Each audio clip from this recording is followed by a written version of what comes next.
जय हिंद। आप सबको हमारे YouTube चैनल संस्कृत वारिधि में स्वागत है। मैं जयप्रकाश।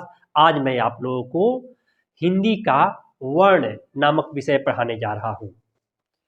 वर्ण उस छोटी से छोटी शब्द को कहते हैं जिसका खंड या टुकड़ा ना हो सके, और इसी वर्ण के माध्यम से हिंदी में कोई भी शब्द, वाक्य या कहानियाँ बनती है। तो इस प्रकार देखा जाए तो वर्ण उस मूल ध्वनि को कहते हैं जिसका खंड ना हो सके, जैसे अ, ई, व, च, क इत्यादि। और वर्णों के उच्चारण समूह को वर्णमाला कहते हैं। और यह वर्णमाला जो है, अर्थात हिंदी में जितने भी वर्ण हैं वह टोटल 52 वर्ण होते हैं। स्वर वर्ण है अ, आ, ई, उ, री, ए, ऐ, ओ, औ। ये टोटल आपके हो गए 11। और होता है ये कवर्ग, जिसको स्पर्श व्यंजन कहते हैं, इसको कु भी कहते हैं। इस कवर्ग या कु का अर्थ होता है क, ख, ग, घ, ङ। फिर इसमें है चवर्ग, इसको चू भी कहते हैं, और इसका अर्थ होता है च, छ, ज, झ, य। अगला है टवर्ग, इसको टू कहते हैं, और इसका भी अर्थ होता है ट, ठ, ड, ढ, ण। इसको तू कहते हैं, इसका भी अर्थ होता है त, थ, द, ध, न। फिर अगला है पवर्ग, जिसे हम लोग पू कहते हैं, और इसका भी अर्थ होता है प, फ, ब, भ, म। अर्थात कवर्ग को कु, चवर्ग को चू, टवर्ग को टू, तवर्ग को तू, पवर्ग को पू भी कहते हैं। और ये टोटल इतना जो है यह स्पर्श व्यंजन के अंतर्गत आता है। ठीक है। अब ये देखिए, ये अंतस्थ है, अंतस्थ व्यंजन। इसमें होता है य, र, ल, व। फिर अगला है ऊष्म, ऊष्म व्यंजन के अंतर्गत आता है श, श, स और ह। फिर आता है संयुक्त व्यंजन, संयुक्त व्यंजन के अंतर्गत आता है छ, त्र, ज्ञ और स्र। ये आप लोग जान लें कि ये संयुक्त माने इसमें दो अर्थ है। फिर आ गया द्विगुण व्यंजन। द्विगुण मतलब क्या क्या, ये ढ़ और ये ढ। यह हिंदी में ही प्रयोग होता है, ढ़ और ढ का प्रयोग हिंदी में ही होता है। ये हिंदी में बनाए गए हैं ढ़ और ढ को। और एक होता है अनुस्वार और दूसरा होता है विसर्ग। इस प्रकार टोटल आपके यह 52 है। देखिए यहाँ पर ये 11 है, और ये 5, 5, 5, 5, 5, 25 हो गया, 11, 25, 36, 11, 25, 36 और 4, 40, 4, 44, 4, 48 और 2, 50 और 2 ये हो गया अनुस्वार विसर्ग। टोटल हो गए आपके 52 वर्ण। तो हिंदी में 52 वर्ण होते हैं, जो ये इस प्रकार है जो मैंने बताया। अब आगे देखते हैं कि उसमें भी होते हैं स्वर वर्ण, व्यंजन वर्ण। तो स्वर वर्ण जो होते हैं वह बिना किसी की सहायता के चलते हैं। जैसे अ, आ, ई हमने ये बताया है ना, तो ये बिना किसी की सहायता से, जिसको हम लोग अंग्रेजी में वॉवेल कहते हैं। वॉवेल अपने आप चलता है, वह किसी की सहायता से नहीं होता है, अपने आप वो चलता है। इसे हम स्वर व्यंजन, स्वर वर्ण कहते हैं। और व्यंजन वर्ण जो होता है वह बिना स्वर के नहीं चल सकता, बिना स्वर का वो होता ही नहीं है।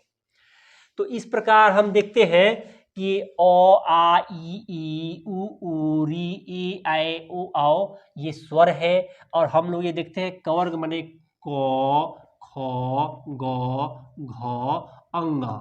तो देखिए क में क्या है कि क अकेले नहीं है, इसमें ये क व्यंजन है, फिर इसमें स्वर मिला है, तब ये पूरा क बनता है। इसलिए मैंने बताया ना कि व्यंजन जो है बिना स्वर के नहीं चल सकता है। तो इस व्यंजन में आधा क है, इसको व्यंजन कहते हैं ये, और ये स्वर मिला दिए तो ये क बना। इसी प्रकार ख, ग, घ, अंग, च, छ, ज, जो, ट, ठ, प, फ जो भी है। अब इन वर्णों में कौन कौन सी मात्राएं लगती हैं, अब इसके बारे में हम लोग जानेंगे। तो यहाँ देखते हैं कि स्वर वर्ण बिना किसी की सहायता का बोला जाता है। और यह वर्ण भी दो तरह के होते हैं, एक ह्रस्व और दूसरा दीर्घ। एक ह्रस्व दूसरा दीर्घ। ह्रस्व स्वर के अंतर्गत आता है अ, ई, उ और री। दीर्घ स्वर के अंतर्गत आता है आ, ई, उ, ए, आए, ओ, औ। अब आप लोग देख लीजिए कि ये जो ह्रस्व है इसका दूना होता है दीर्घ। जैसे कि यही है अ जोड़ अ मिलकर आ बनता है। इसी प्रकार ई जोड़ ई मिलकर बड़ी ई बनता है। और ये ऊ जोड़ ऊ मिलकर बड़ा ऊ बनता है। और अ जोड़ ई मिलकर ए बनता है। और अ जोड़ ए मिलकर ए बनता है। अ जोड़ ऊ मिलकर ओ बनता है। और उसी प्रकार अ जोड़ ओ मिलकर औ बनेगा, औ। तो इस प्रकार हम लोग देखें कि ह्रस्व जो है इसमें एक मात्रा हुआ और दीर्घ में हुआ दो मात्रा। ह्रस्व में एक मात्रा देख लिए और दीर्घ में दो मात्रा। इस प्रकार टोटल ये 11 हो गए। एक तीसरा भी होता है जो हिंदी में बहुत कम प्रयोग होता है, उसको हम लोग कहते हैं प्लुत। ह्रस्व दीर्घ और तीसरा प्लुत। इसका कोई मात्रा तो नहीं होता है, लेकिन इसके लिए हम लोग ऐसे 3 कर देते हैं। ह्रस्व 1 दीर्घ 2 और इसका 3। जैसे हम लोग बोलते हैं ओम, तो क्या करते हैं इसमें ये 3 दे देते हैं। तो इस प्रकार जो स्वर की मात्रा है ह्रस्व दीर्घ और प्लुत हो गया। इस प्रकार आगे भी जो है ये अनुस्वार, विसर्ग, अनुनासिक, ठीक है। तो देखिए अनुनासिक, अनुनासिक क्या होता है समझते हैं। ये हिंदी में ही प्रयोग होते हैं अनुनासिक, अनुनासिक।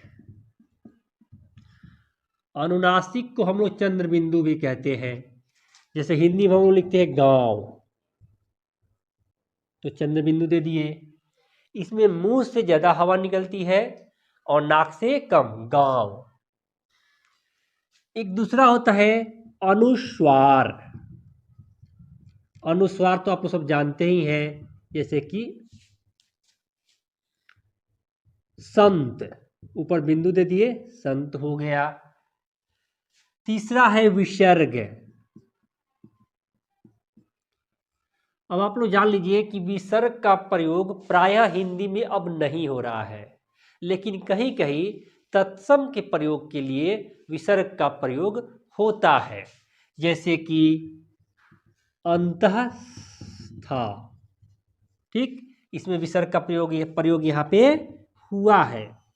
फिर आगे जैसे देखते हैं दुख, दुख, यहाँ भी विसर्ग का प्रयोग हुआ है।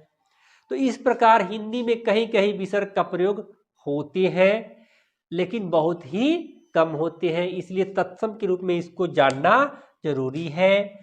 तो इस प्रकार हम लोग देख लिए कि स्वर में ह्रस्व दीर्घ और प्लुत 3 मात्राएं हैं।